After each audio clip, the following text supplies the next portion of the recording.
BA द्वितीय वर्ष तृतीय सेमेस्टर इकाई 3 भ्रमर गीत जो सूरदास द्वारा रचित है। इससे पहले हम सूरदास जी के विषय में जानकारी प्राप्त कर लेते हैं, उनका जीवन परिचय देख लेते हैं, फिर हम भ्रमर गीत की चर्चा करेंगे। सूरदास 1478 से 1563 ईस्वी। वात्सल्य रस सम्राट सूरदास जी श्रेष्ठ भक्त कवियों में से एक हैं। हिंदी साहित्य में भगवान श्री कृष्ण के अनन्य उपासक और ब्रजभाषा के श्रेष्ठ कवि महात्मा सूरदास हिंदी साहित्य के सूर्य हैं, जिनके विषय में एक दोहा प्रस्तुत है। सूर सूर तुलसी शशि उड़गन केशव दास, अब के कवि खग्योतसम, अब के कवि खद्योतसम, जहाँ तहाँ करत प्रकाश। सूरदास जी का जन्म रौनकता यानी रेणुका नामक ग्राम में वैशाख शुक्ल पंचमी संवत 1535 अर्थात 1478 ईस्वी को हुआ था। आचार्य रामचंद्र शुक्ल ने इनका जन्मवर्ष संवत 1540 माना है। इसी प्रकार रौनकता को जन्मस्थान नाम मानकर उन्होंने सिही को जन्मस्थान मानते हैं। इनके पिता रामदास सारस्वत ब्राह्मण थे। इनके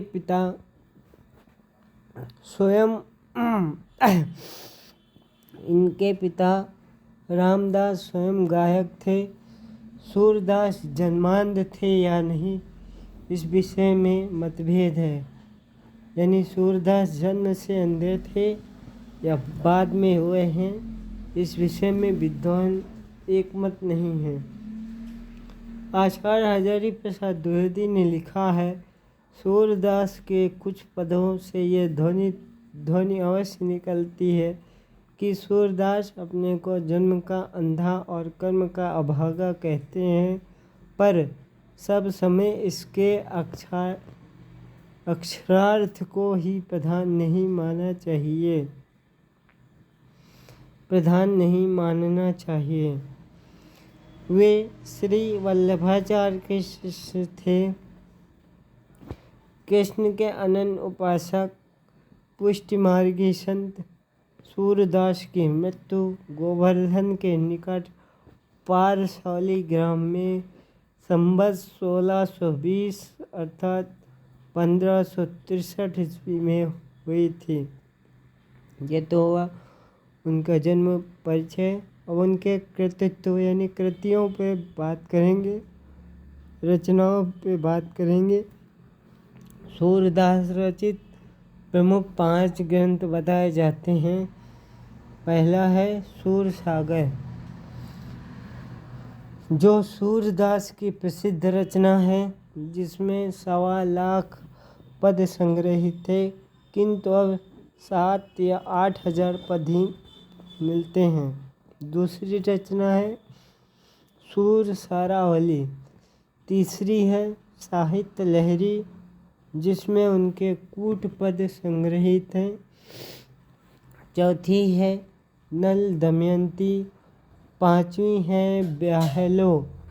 उपरोक्त में अंतिम 2 रचनाएं अप्राप्य हैं, अर्थात नल दमयंती और ब्याहलो अभी तक प्राप्त नहीं हो सकी। नागरी प्रचारणी सभा द्वारा प्रकाशित हस्तलिखित पुस्तकों की विवरण तालिका में सूरदास के 16 ग्रंथों का उल्लेख किया गया है। ये तो हुई उनकी रचनाएं। अब भ्रमर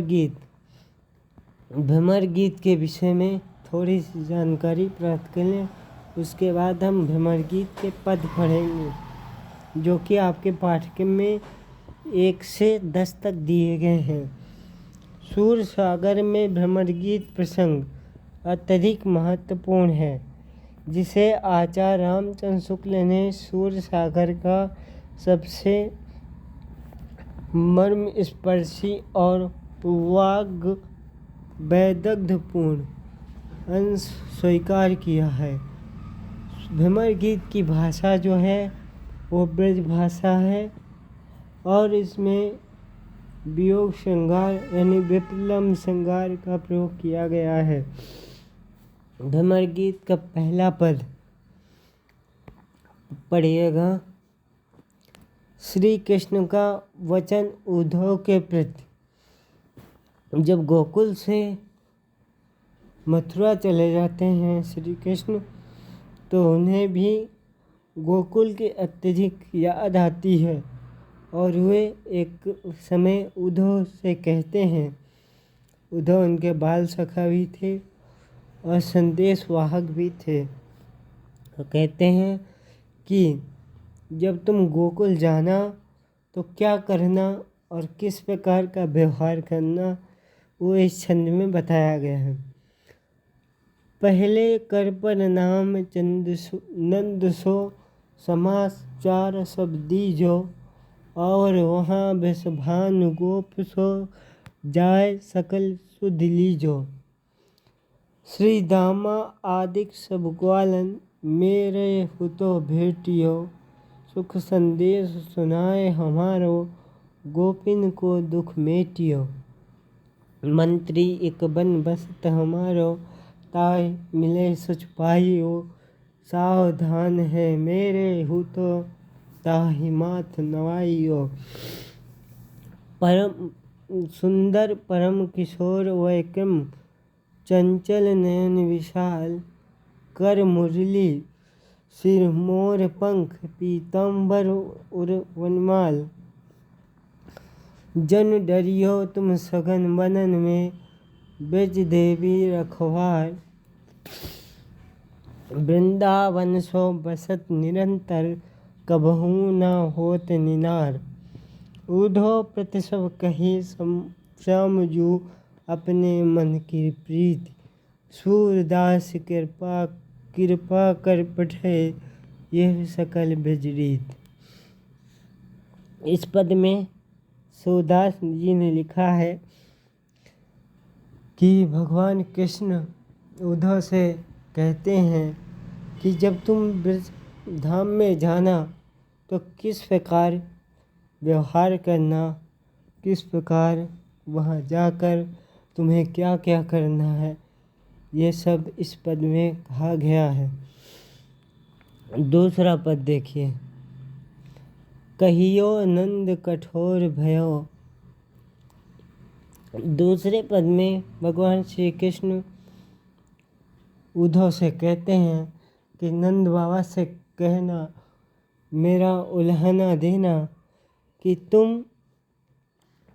हे नंद बाबा, आप बहुत निष्ठुर हृदय हो गए हैं। इतने दिनों से हमें मथुरा में भेजकर आपने हमारी सुधि नहीं ली, आपने हमारा कोई समाचार नहीं लिया। देखिए पद। कहियो नंद कठोर भये, हम तो वीरे डार पर घरे, मानो थाती सौंप गए। तनक तनक ते पाल बढ़े किए, बहुते सुख दिखराए, गोचारन को चलत हमारे, पाछे कोशक धाये। ये वसुदेव देव की हम सो, कहत आपने जाए, बहुर विधाता जस मत जू के, हम ही न गोद खिलाए। कौन काज है राजनगर को, कौन काज है राज नगर को, सब सुख सो सुख पाए। सूरदास ब्रज समाधान कर, आज काल हम आए। भगवान श्री कृष्ण उद्धव से कहते हैं कि तुम मेरी शिकायत या उल्हाना नंद बाबा को दे देना कि जब हम छोटे छोटे थे और गाय चराने जाते थे तो तुम हमारे पीछे यानी हमारे यानी भगवान श्री कृष्ण और बलदाऊ के पीछे घर से कोसों दूर चले जाते थे देखने के लिए और बहुत ही प्यार से सुख के साथ हमें पाला था। लेकिन जब से मथुरा में भेज गए हैं तब से कोई शुद्ध या समाचार नहीं लिया है। और वसुदेव और देवकी कहते हैं कि तुम हमारे बेटे हो जबकि हम आपके बेटे हैं, क्योंकि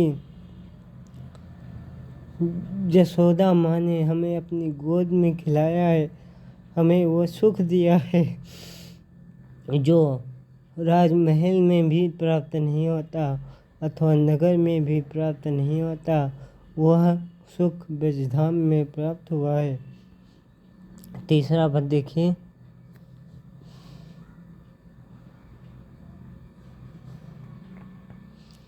तब ही उपंग सुत आए गए, सखा सखा कछु अंतर नाही, भर भर अंक लय।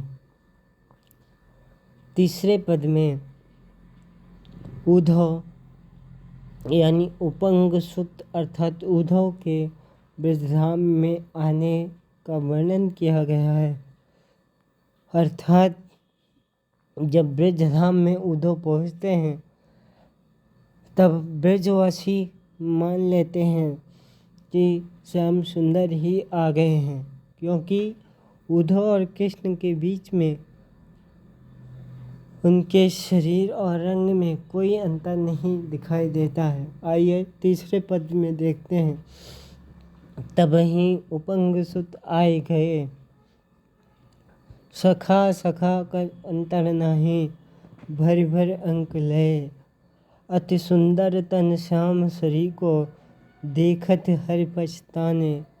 ऐसे को वैसे सुधोती, ब्रज पठे तब आने। या आगे रस काव्य प्रकाश से जोग वचन प्रकटावे, सूर्य ज्ञान रण आके हृदय, जुबतिन जोग सिखावे। संदेशा भेजने के लिए जब भगवान कृष्ण ने उद्धव को अपने पास बुलाया तो उद्धव आ गए और उनमें और कृष्ण में अंतर नहीं दिखाई देता। उनका शरीर उनका रंग बराबर है, समान है। उन्हें गले लगाकर कृष्ण उनकी बुद्धि पर अफसोस प्रकट करते हैं, दुख प्रकट करते हैं कि ये देखने में तो अच्छा खासा है लेकिन इसमें ज्ञान की अधिकता है, प्रेम की अधिकता नहीं है। और मैं इसे ब्रज की गोपियों के पास केवल प्रेम सीखने के लिए भेज रहा हूँ। चौथा पद देखिए। चौथे पद में भगवान श्री कृष्ण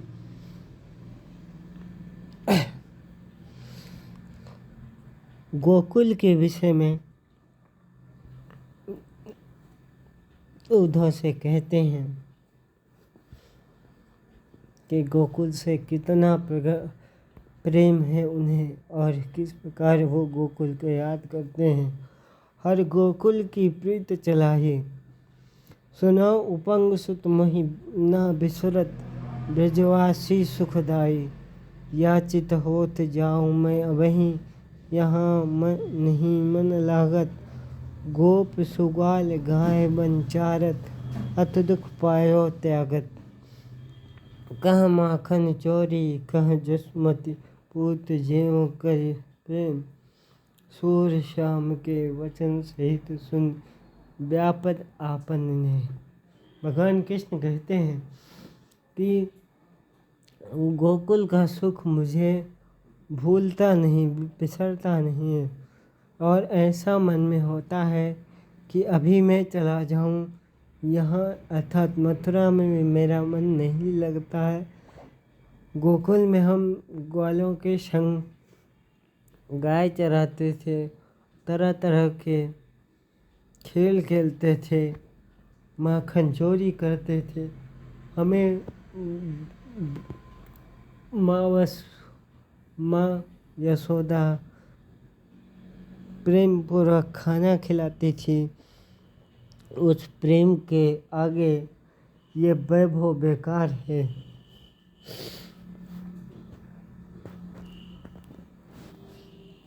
ऐसा सुनकर आगे की स्थिति क्या होती है अगले पद में देखिए। जब गोकुल के प्रेम के विषय में कृष्ण कहते हैं तो उद्धव सुनकर मुस्कुराने लगते हैं। उसी को इस पद में दिखाया गया है 5वें पद में। यदुपति लख्यो ते ही मुस्कात, कहत हम मन रही जोई सोई भई यह बात। बचन प्रगट करन लागे प्रेम कथा चलाए, सुनो ओधो मोहि ब्रज की सुधनि बिसराय। रैन सोचत चलत जागत लगत नहीं मन आन, नंद जसुमत नारि नर ब्रज जहाँ मेरो प्राण। कहत हर सुन उपंग सुत यह, कहत हो रस रीत, सूर चित ते तरत नाही राधिका की प्रीत। जब यदुपति अर्थात भगवान कृष्ण उद्धव को मुस्कुराते हुए देखते हैं तो आगे कहते हैं कि मुझे ब्रज की वो यादें नहीं बिसरती हैं, नहीं भूलती हैं, और मैं दिन रात जागते सोते उठते चलते सोचता ही रहता हूँ नंद बाबा यशोदा और ब्रज की नर नारी जो मेरे प्राण है वो कहाँ है। और प्रेम युक्त वचन तथा मेरे चित्त से राधिका का प्रेम नहीं उतरता है, अर्थात मैं उसी में निमग्न हूँ, उसी को सोचता रहता हूँ। 6वां पद देखिए।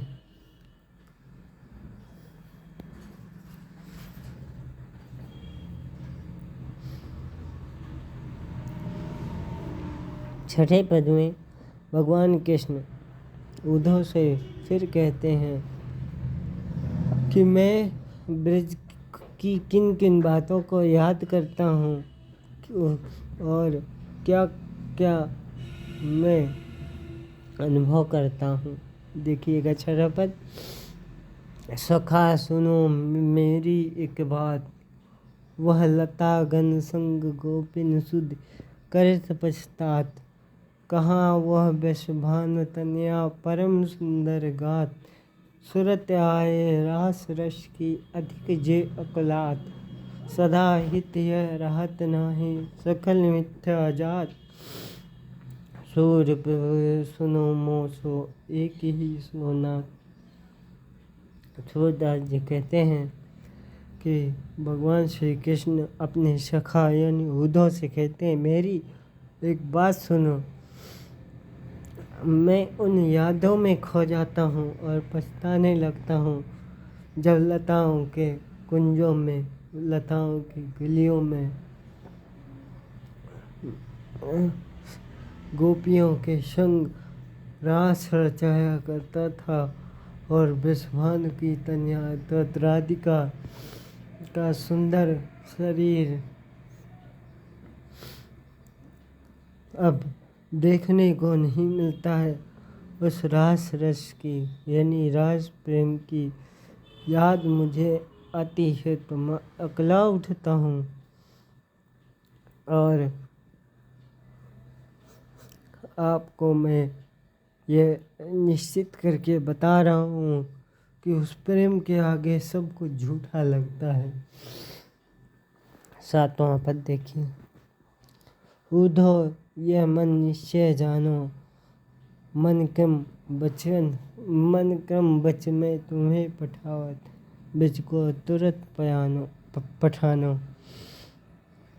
पूरन ब्रह्म सकल अविनाशी, ताके तुम हो ज्ञाता, रेख न रूप जात कुल नाही, जाके नहीं पितु माता।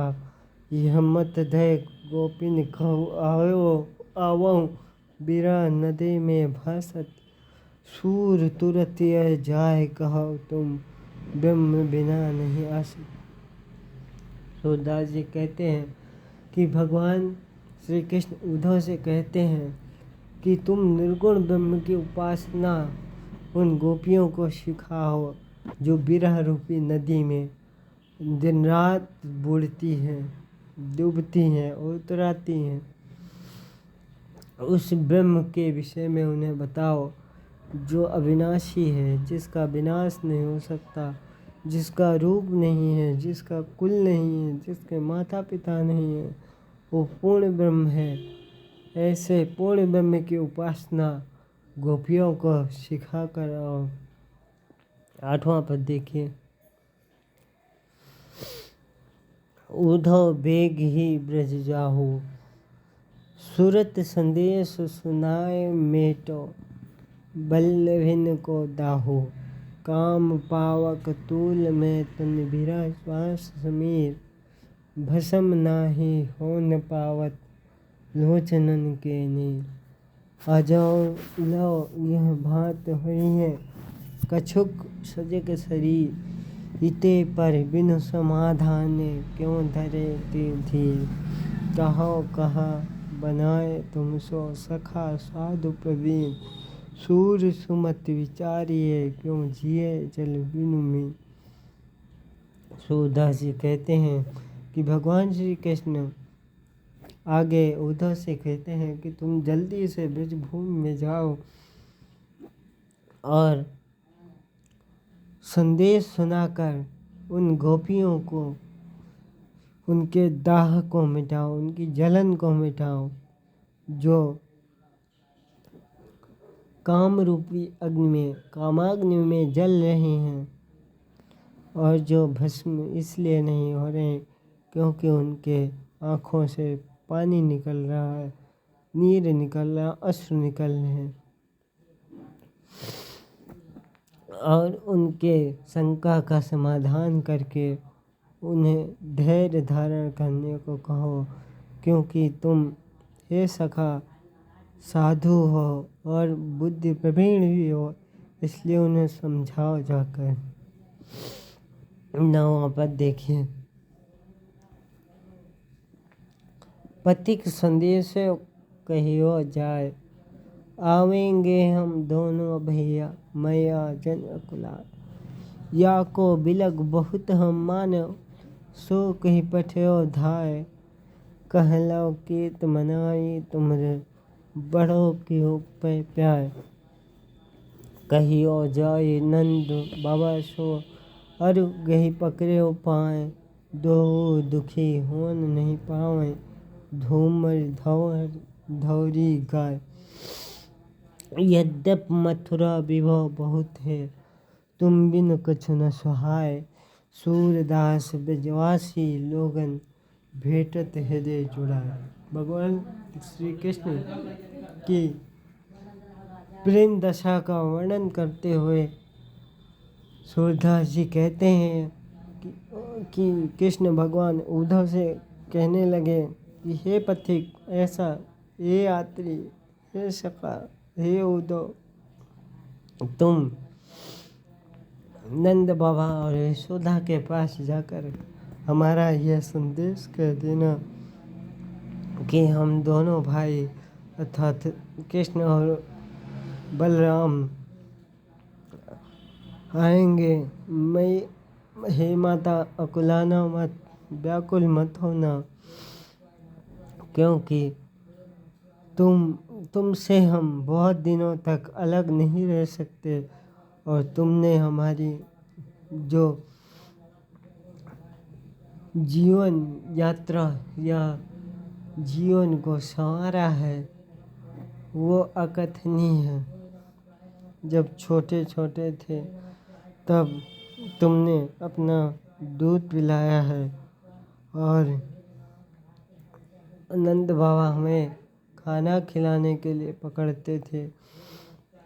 और जब हम गाय चराने जाते थे तब धूमर या धौरी गाय बहुत ही प्रेम करती थी और वो अलग होने से दुखी होंगे, इसलिए उन्हें भी समझाना और नंद बाबा से कह देना कि उनका ध्यान रखें, उन्हें कोई दुख ना हो। यद्यपि मथुरा में धन और वैभव बहुत है, लेकिन वह आनंद नहीं है जो ब्रजभूमि या गोकुल में था, क्योंकि नंद बाबा और मैया के बिना कुछ भी हमें अच्छा नहीं लगता। 10वां पद देखिए। नीके रहियो जसुमत मैया, आवेंगे दिन 4-5 में हम हलधर दो भैया। जा दिन ते हम तुमते बिछुड़े, काहू न कहियो कन्हैया। कबहूँ प्रात न कियो कलेवा, सांझ न पीनी घैया। बंसी बेनु संभार राखियो, और अबेर सवेरो। मत ले जाए चुराए राधिका, कछुक खिलौनो मेरो। कहियो जाए नंद बाबा सो, निपट निठुर जे कीन्हो। सूर्य शाम पहुँचाए मधुपुरी, बहुर संदेश न लीन्हो। आगे श्री कृष्ण उद्धव से कहते हैं कि यशोदा माँ से कह देना कि हम 4-5 दिन में बलदाऊ भैया के साथ आएंगे, और जब से हम मथुरा में आए हैं तब से मुझे किसी ने कन्हैया कहकर नहीं पुकारा, और न ही सवेरे सवेरे प्रातःकाल जलपान किया, और न शाम को घैया पिया। घैया पीना यानी गाय के थन में सीधा मुंह लगाकर दुग्धपान करने को घैया कहते हैं। आगे श्री कृष्ण कहते हैं कि उद्धव कह देना माँ यशोदा से कि मेरी बंसी को संभाल कर रखे, मैं देर अबेर कभी ना कभी आऊँगा, और राधिका मेरे खिलौने न चुरा ले जाए, इसका भी ध्यान रखना। अंत में नंद बाबा से कहना कि तुम बहुत ही निष्ठुर हो गए हो, क्योंकि जब से मधुपुरी अर्थात मथुरा में पहुंचा कर गए हो तब से कोई संदेश, कोई सुधि नहीं ली, कोई समाचार नहीं लिया। इस प्रकार भ्रमर गीत के प्रारंभिक 10 छंद आपके पाठ्यक्रम में दिए गए हैं।